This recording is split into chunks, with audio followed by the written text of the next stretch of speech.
Welcome back on a hot and windy Friday. Grand Forks talked about this before the break. The first 90, this reading is at the airport, keep in mind, just west of town. First 90 since September 1st, a long time coming, with the help of the southwesterly winds right now gusting to 37 miles per hour. So we have that feels like temperature of 88, not quite feeling like 90, but warm regardless. Hallock also joining the ranks at 90 degrees, 89 in Fargo, a little cooler outside of the immediate Central Valley. So we're at 82 in Bemidji and Wadena, 84 in Jamestown, 83 in Devil's Lake.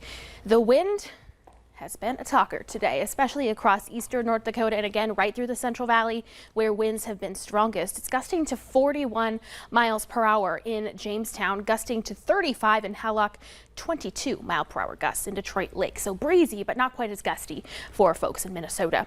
Satellite and radar, we got mostly sunny conditions throughout our region.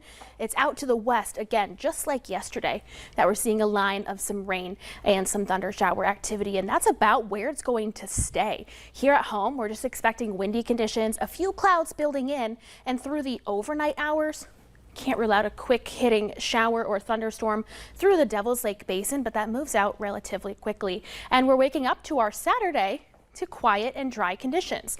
I shouldn't say quiet, I guess. It's going to be on the windy side as well as we're waking up tomorrow morning. That wind picking up again through the day. So another breezy one, another hot one with mostly sunny skies. A few clouds out to the west drifting overhead. We'll stay dry. Temperatures in the 80s and 90s. So quite similar to what we're seeing today with evening chances of thunderstorms again, primarily out to the west.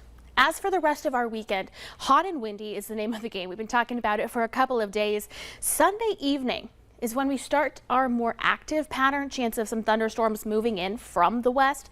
Monday, those storms move into our area, especially in the evening hours, but it's another hot day. Here's a look at those thunderstorm chances for the next several days. Saturday, mostly west. Sunday, mostly west until late, a few start to nudge in.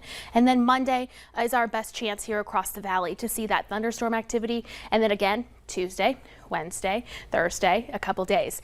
Now, you might be thinking it always rains on Memorial Day. Well, folks at the Weather Service in Grand Forks actually did some digging, and they found that since record keeping began in 1881, only a third to a half of Memorial Days have seen measurable rainfall here for the Fargo area. So an interesting little tidbit of information. It does in my head too. Seems like it always rains on Memorial Day. We are looking at thunderstorm chances continuing beyond Memorial Day. Tuesday, Wednesday, Thursday, possibly into Friday as well.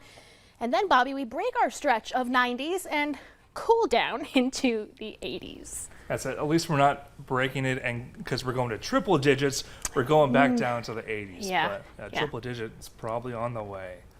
Eventually. We'll see. Yeah, we'll see. Summer.